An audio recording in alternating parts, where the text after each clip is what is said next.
नमस्कार दोस्तों, स्वागत है आपका हमारे YouTube चैनल फ्री एजुकेशन में। दोस्तों आज के इस वीडियो में हम आरआरबी एनटीपीसी के मॉडल पेपर नंबर 6 को हल करेंगे। इससे पहले हम 5 पार्ट अपलोड कर चुके हैं, तो यदि आपने हमारे पुराने वीडियो नहीं देखे तो इनको भी देख सकते हैं। और दोस्तों इस मॉडल पेपर को हमने आरआरबी एनटीपीसी के सिलेबस के अकॉर्डिंग डिज़ाइन किया है। इसमें हमने जनरल नॉलेज, जनरल साइंस और करंट अफेयर्स से रिलेटेड मोस्ट इंपॉर्टेंट 25 क्वेश्चन को सिलेक्ट किया है। और ये 25 क्वेश्चन काफ़ी अच्छे लेवल के क्वेश्चन है, इंपॉर्टेंट क्वेश्चन है। ये क्वेश्चन प्रीवियस कई एग्जाम में पूछे गए हैं और इन क्वेश्चन को हम बिल्कुल डिटेल में विथ एक्स्ट्रा फैक्ट के साथ में हल करेंगे, ताकि आपको याद करने की या फिर रटने की ज़रूरत नहीं पड़े। तो चलिए फटाफट से शुरू कर लेते हैं। नंबर फर्स्ट क्वेश्चन है, अनुसूचित जनजाति यानी कि एसटी के लिए लोकसभा की सर्वाधिक सीटें किस प्रदेश में आरक्षित हैं। तो देखिए दोस्तों, जितने भी क्वेश्चन इस वीडियो लेक्चर में लाया हूं, यदि आपको किसी भी क्वेश्चन का आंसर पता है तो वीडियो को पॉज करके अपना आंसर लगाएं। इसके बाद मैं आंसर बताऊंगा और क्वेश्चन के रिलेशन में जितने भी एक्स्ट्रा फैक्ट बन सकते हैं उन सभी फैक्टों को मैं समझाऊंगा। तो देखो दोस्तों, हम बात करें मध्य प्रदेश की, तो मध्य प्रदेश में लोकसभा की सबसे ज़्यादा सीटें जो हैं ये एसटी के लिए आरक्षित की गई हैं। तो इस क्वेश्चन का बी ऑप्शन सही हो जाएगा, ठीक है। और कितनी सीटें आरक्षित की गई हैं, तो 6 सीटें आरक्षित की गई हैं, ठीक है। मध्य प्रदेश में लोकसभा की टोटल सीटों की यदि हम बात करें तो टोटल सीटों की संख्या कितनी है, तो 29 है, जिसमें से 6 जो हैं ये एसटी के लिए आरक्षित की गई हैं, ठीक है। यहाँ से एक और क्वेश्चन पूछा जाता है कि सबसे ज़्यादा एससी के लिए लोकसभा की सीटें कहाँ पर आरक्षित की गई हैं, तो वो की गई हैं उत्तर प्रदेश में, ठीक है। और कितनी सीटें आरक्षित की गई हैं एससी के लिए, तो 17 सीटें आरक्षित की गई हैं। हम बात करें यूपी में कि लोकसभा की टोटल सीटों की संख्या कितनी है, तो लोकसभा की उत्तर प्रदेश में 80 सीटें हैं। इन 80 सीटों में से 17 सीटें जो हैं ये एससी के लिए आरक्षित की गई हैं। तो देखिए दोस्तों, कोई भी क्वेश्चन हो हमें इस प्रकार से पढ़ना है कि आपका एग्जामिनर क्वेश्चन को किसी भी प्रकार से पूछ ले एग्जाम में, लेकिन वो क्वेश्चन आप सही करके आएँ। क्योंकि आप देख रहे हैं फ्री एजुकेशन यूट्यूब चैनल और हमारी यही विशेषता है कि कोई भी क्वेश्चन हो उसके संबंध में और किस प्रकार से क्वेश्चन बन सकता है आपके एग्जाम में, हम सभी फैक्टों को डिस्कस कर लेते हैं। नंबर सेकंड क्वेश्चन देख लेते हैं। कह रहा है कि पाचक एंजाइमों और स्रावित होने वाले अंगों का गलत समूह है। तो हमें गलत कथन का चयन करना है, तो हम एक एक करके देख लेते हैं। देखिए नंबर ए पे लिखा है टाइलिन, और ये लिखा है कि ये कहाँ से स्रावित होता है, तो ये लाल ग्रंथियों से स्रावित होता है, तो ये कथन बिल्कुल सही लिखा है। नंबर बी पे लिखा है पेप्सिन, और ये कहाँ से स्रावित होता है, तो ये अमाशय से स्रावित होता है, ये भी बिल्कुल सही लिखा है। नंबर सी पे लिखा है माल्टोज, और ये कहाँ से स्रावित होता है, तो ये वड़ी आंत से स्रावित होता है, ठीक है, ये भी बिल्कुल सही लिखा है। नंबर डी पे लिखा है ट्रप्सोनोजेन, और ये लिखा है कि ये पित्ताशय से स्रावित होता है। नहीं, ये कथन जो है ये बिल्कुल गलत कथन लिखा हुआ है और गलत कथन का ही हमें चयन करना था, तो डी ऑप्शन सही हो जाएगा। और तो आपको ये भी पता होना चाहिए कि ये जो ट्रिप्सिनोजन हार्मोन है ये कहाँ से रिलीज होता है, तो ये रिलीज होता है अग्नाशय से। कहाँ से? अग्नाशय, यानी कि ये पैनक्रियाज से रिलीज होता है, ठीक है। तो ये 4 जो हैं ये 4 पाचक एंजाइम हैं, और ये कौन बॉडी के कौन से पार्ट से रिलीज होते हैं, ठीक है। ये फैक्ट आपको याद रखना है, क्योंकि इस प्रकार का एक क्वेश्चन कोई भी एग्जाम हो पूछा ही जाता है। तो चलिए नेक्स्ट क्वेश्चन देख लेते हैं। नंबर थर्ड क्वेश्चन कह रहा है कि दी बंगाली अखबार की स्थापना 1879 में किस क्रांतिकारी ने की थी। तो देखिए दोस्तों, दी बंगाली जो अखबार है इसकी स्थापना कब की गई थी, ये तो हमें क्वेश्चन से ही पता चल गया कि 1879 में की गई थी, ठीक है। और किसने इसकी स्थापना करी थी, तो सुरेंद्र नाथ बनर्जी ने इसकी स्थापना की थी। तो इस क्वेश्चन का ए ऑप्शन सही हो जाएगा। चलिए नेक्स्ट क्वेश्चन कह रहा है कि यूएन चार्टर में कितने सिद्धांत हैं। मोस्ट इंपॉर्टेंट क्वेश्चन है। तो देखिए यूएन चार्टर जो है इसमें टोटल 7 सिद्धांत हैं, तो इस क्वेश्चन का सी ऑप्शन सही हो जाएगा। यूएन से हमेशा आपके एग्जाम में एक क्वेश्चन पूछा ही जाता है, तो हम सभी क्वेश्चन को डिस्कस कर लेते हैं। इसका फुल फॉर्म क्या होता है, यूनाइटेड नेशन, यानी कि हिंदी में संयुक्त राष्ट्र जो है इसका नाम है। और इसकी स्थापना कब की गई थी, तो इसकी स्थापना की गई थी 24 अक्टूबर को, ठीक है। 24 अक्टूबर 1945 को इसकी स्थापना की गई थी, और इसलिए हम हर साल 24 अक्टूबर को क्या मनाते हैं, यूनाइटेड नेशन दिवस मनाते हैं, ठीक है। इसका हेडक्वार्टर कहाँ पर स्थित है, तो इसका हेडक्वार्टर जो है ये न्यूयॉर्क में स्थित है। कहाँ पर, न्यूयॉर्क में जो है इसका हेडक्वार्टर स्थित है।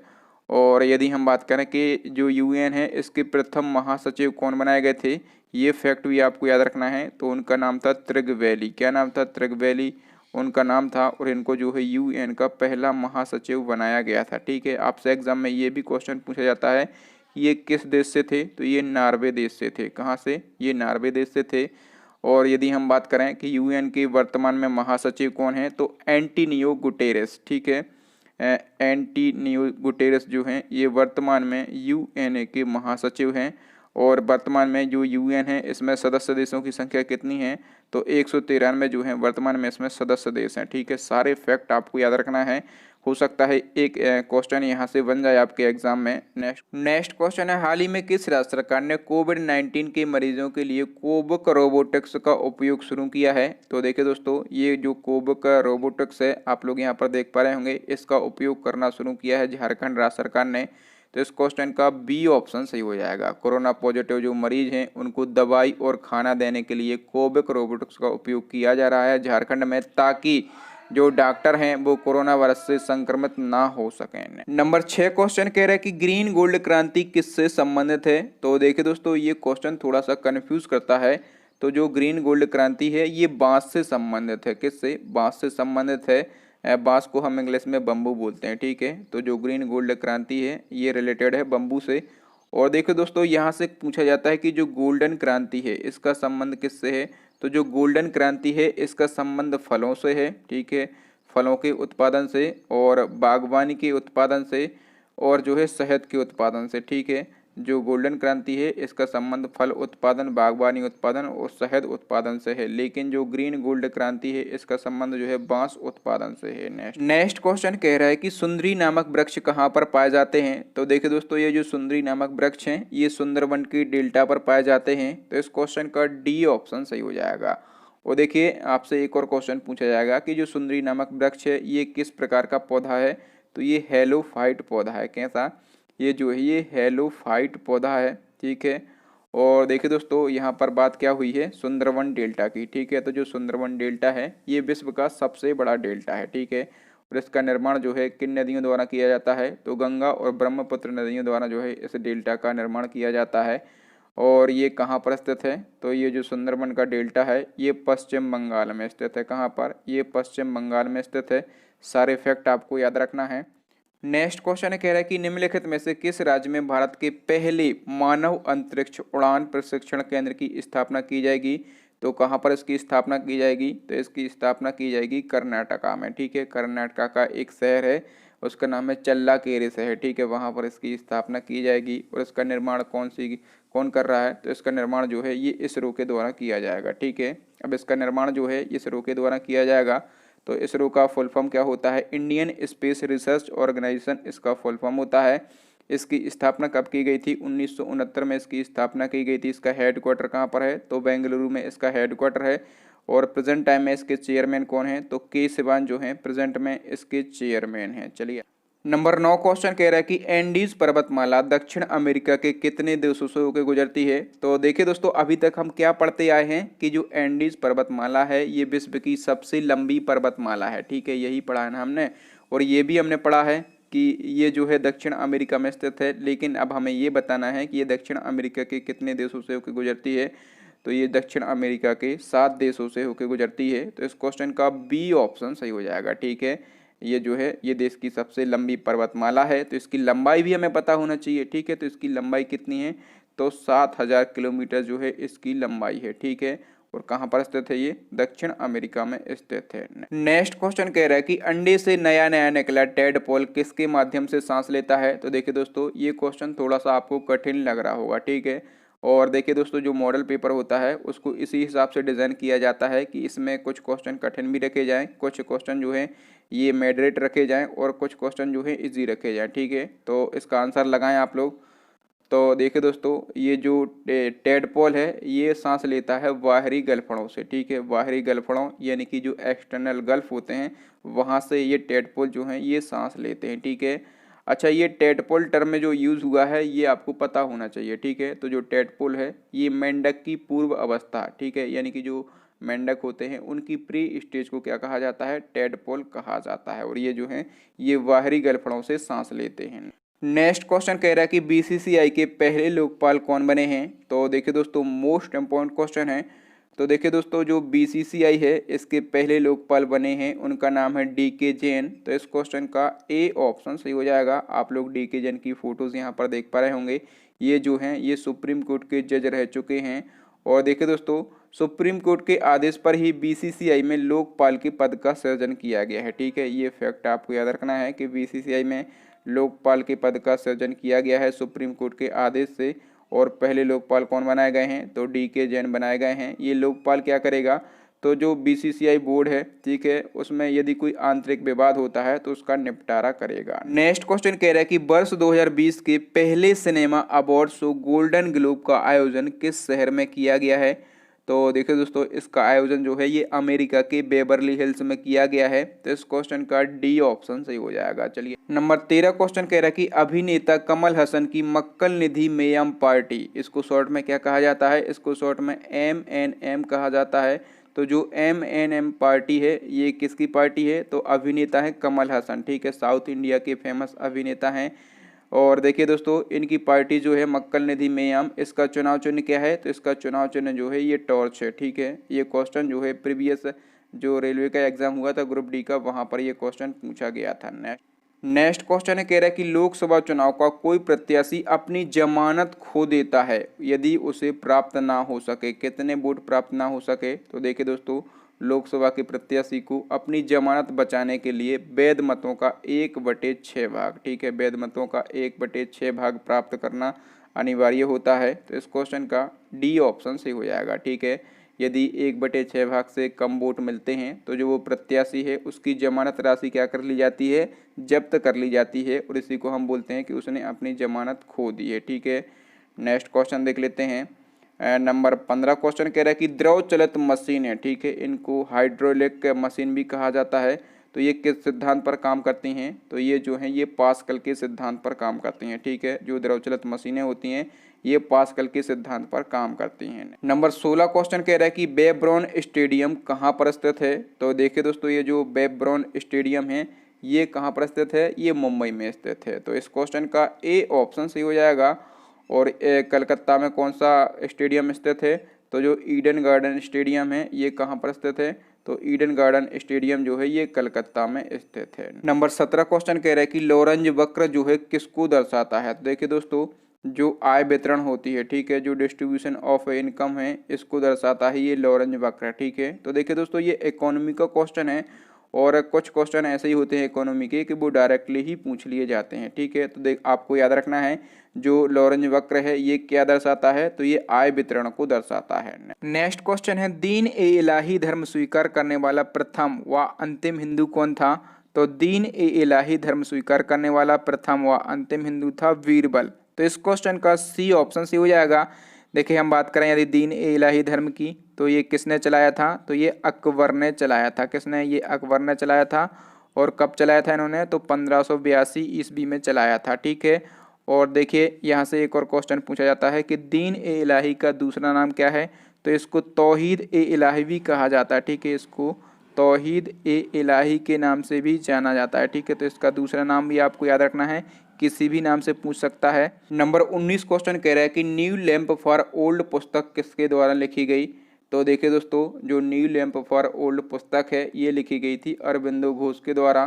तो इस क्वेश्चन का B ऑप्शन सही हो जाएगा। ठीक है, और ये जो पुस्तक है इसका प्रकाशन कब किया गया, तो 1893 में जो है इस बुक का प्रकाशन किया गया था। नेक्स्ट क्वेश्चन देख लेते हैं। नंबर 20 क्वेश्चन कह रहा है कि हाल ही में किस पॉलिटिकल पार्टी के सांसद अधीर रंजन चौधरी को संसद की लोक लेखा समिति का अध्यक्ष चुना गया है। तो संसद की जो लोक लेखा समिति है, ठीक है, इसका अध्यक्ष किसको चुना गया है, तो अधीर रंजन चौधरी को चुना गया है। ठीक है, ये फैक्ट आपको एक याद रख लेना है। ठीक है, अब मैं आपको बताता हूँ कि ये जो अधीर रंजन चौधरी हैं ये किस पार्टी के हैं, तो ये कांग्रेस पार्टी के हैं। ठीक है, और देखिए दोस्तों, यहाँ पर बात क्या हुई है, लोक लेखा समिति की। ठीक है, लोक लेखा समिति की यहाँ पर बात हुई है। तो जो लोक लेखा समिति है इसकी नियुक्ति जो है किसके द्वारा की जाती है, तो इसकी नियुक्ति की जाती है लोकसभा अध्यक्ष के द्वारा। ठीक है, और जो लोक लेखा समिति है इसको शॉर्ट में क्या कहा जाता है, तो इसको शॉर्ट में PAC कहा जाता है। ठीक है, इसको शॉर्ट में PAC कहा जाता है। और PAC का आपसे फुल फॉर्म पूछा जाता है, तो इसका फुल फॉर्म होता है पब्लिक अकाउंट कमेटी। ठीक है, हिंदी में इसको बोलते हैं लोक लेखा समिति। और देखिए दोस्तों, इसमें पूछा जाता है कि टोटल कितने सदस्य होते हैं, तो इसमें टोटल 22 सदस्य होते हैं। और इन 22 में से 15 सदस्य जो हैं ये कहाँ से आते हैं, तो इसमें 15 सदस्य आते हैं लोकसभा से। ठीक है, बाकी के जो 7 सदस्य हैं ये कहाँ से आते हैं, तो ये राज्यसभा से आते हैं, ठीक है।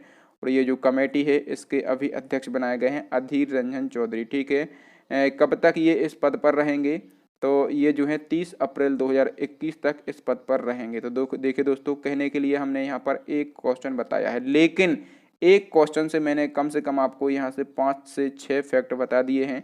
तो दोस्तों मैं आपसे ये कहना चाहता हूँ कि कुछ स्टूडेंट कमेंट कर रहे थे कि सर क्वेश्चन को इंक्रीज़ कीजिए, मतलब जो नंबर ऑफ क्वेश्चन हैं, प्रश्नों की संख्या है, इनको आप बढ़ाइए। तो मेरे प्यारे दोस्तों मैं आपको बता दूं कि मैं कहने के लिए यहाँ पर 25 क्वेश्चन आपके लिए करवा रहा हूँ, ठीक है। कहने के लिए मैं आपको 25 क्वेश्चन करवाता हूँ, लेकिन मैं आपको कम से कम एक वीडियो में 100 फैक्ट बताता हूँ। आप मेरा कोई भी वीडियो उठा के देख लीजिए, मैं ये नहीं कह रहा कि यही वीडियो, आप मेरा कोई भी वीडियो उठाकर देख लीजिए। मैं एक अगर क्वेश्चन करवाता हूँ ना, तो उस क्वेश्चन से कम 4 से 5 फैक्ट आपके लिए करवा देता हूँ, ठीक है। तो ये कुछ चीज़ें आप नोटिस कीजिए, कंपेयर कीजिए अदर चैनल से, फिर आप बोलिए। नेक्स्ट नंबर 21 क्वेश्चन कह रहा है कि जारवा जनजाति भारत में कहाँ पाई जाती है। तो देखिए दोस्तों, जो जारवा जनजाति है ये मुख्य रूप से अंडमान में पाई जाती है, ठीक है। कहाँ पर पाई जाती है, अंडमान में पाई जाती है। सपोज कीजिए कि ये अंडमान है, ठीक है। तो पता है एक बार क्वेश्चन क्या पूछा गया था कि अंडमान के किस एरिया में पाई जाती है, ठीक है। तो ये जो जारवा जनजाति है ये पाई जाती है दक्षिणी अंडमान में, ठीक है, और मध्य अंडमान में, ठीक है। दक्षिणी अंडमान और मध्य अंडमान में ये जो जनजाति है ये पाई जाती है। नंबर 22 क्वेश्चन कह रहा है कि भारत में निर्मित प्रथम कंप्यूटर कौन सा था। तो देखिए दोस्तों, ये जो क्वेश्चन है इसको आप वेरी इंपॉर्टेंट क्वेश्चन भी बोल सकते हैं। तो देखिए, भारत में निर्मित प्रथम कंप्यूटर था, उसका नाम था सिद्धार्थ। तो इस क्वेश्चन का बी ऑप्शन सही हो जाएगा। और यदि आपसे पूछा जाए कि इस कंप्यूटर का निर्माण जो है किस कंपनी के द्वारा किया गया था, तो इसका निर्माण जो है electronic corporation of India company के द्वारा किया गया था। अब आपसे यहाँ से एक और क्वेश्चन पूछा जाता है कि भारत का प्रथम सुपर कंप्यूटर कौन सा था। तो भारत का प्रथम सुपर कंप्यूटर जो है उसका नाम था परम 8000, ठीक है। ये भारत का प्रथम सुपर कंप्यूटर था। और आपसे ये भी पूछा जाता है कि इसका निर्माण जो है किस कंपनी के द्वारा किया गया था। तो इसका निर्माण जो है सीडेक कंपनी के द्वारा किया गया था। किसके द्वारा, इसका निर्माण जो है ये सीडेक कंपनी के द्वारा किया गया था। तो जो भी मैं फैक्ट बताता हूँ ना, वो फैक्ट अपने आप में एक क्वेश्चन डेवलप करता है, और ये फैक्ट आपके एग्जाम में क्वेश्चन बन के सामने आएंगे।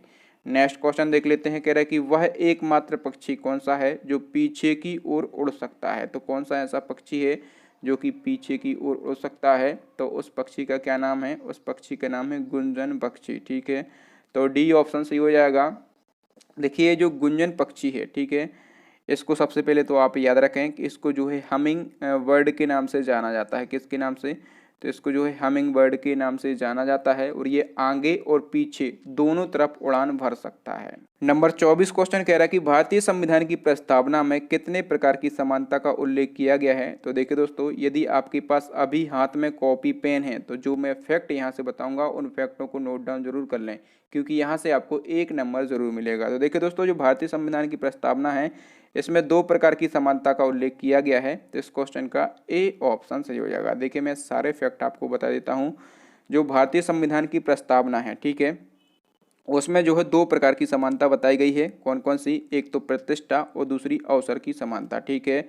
और जो भारतीय संविधान की प्रस्तावना है उसमें जो है 5 प्रकार की स्वतंत्रता का उल्लेख किया गया है। 5 प्रकार की स्वतंत्रता कौन कौन सी, एक तो विचार, दूसरी अभिव्यक्ति, तीसरी विश्वास, चौथी धर्म, और 5वीं जो है उपासना की स्वतंत्रता, ठीक है। तो ये 5 प्रकार की स्वतंत्रताएं जो हैं इनका उल्लेख किया गया है भारतीय संविधान की प्रस्तावना में, ठीक है।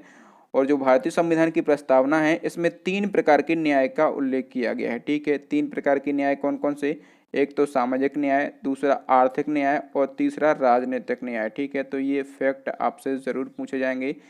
सबसे पहले तो आपसे नंबर ही पूछा जाता है, ठीक है, कि कितने प्रकार की समानता का उल्लेख किया गया है। आप कहेंगे 2 प्रकार की समानता का उल्लेख किया गया है।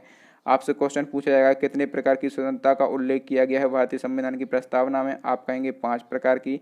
आपसे पूछा जाएगा कि कितने प्रकार के न्याय का उल्लेख किया गया है भारतीय संविधान की प्रस्तावना में, तो आप कहेंगे 3 प्रकार की, ठीक है। तो सबसे पहले तो आपको इनकी संख्या पूछी जाती है, फिर अंदर का पूछा जाता है कि इनमें से कौन सा है और कौन सा नहीं है, ठीक है। तो ये अगर आप लिख लेंगे, एक बार पढ़ लेंगे, तो ये फैक्ट, ये जो चीज़ें होती हैं आपको हमेशा के लिए याद हो जाएंगी।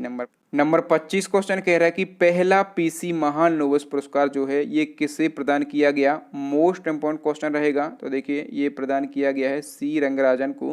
तो इस क्वेश्चन का बी ऑप्शन सही हो जाएगा। देखिए दोस्तों इस क्वेश्चन से क्या क्या फैक्ट बन सकते हैं मैं आपको सारे बता देता हूँ। देखिए जो पीसी महान नोबेल पुरस्कार जो है इसकी शुरुआत कब से हुई है, तो इसी साल से इसकी शुरुआत हुई है, ठीक है।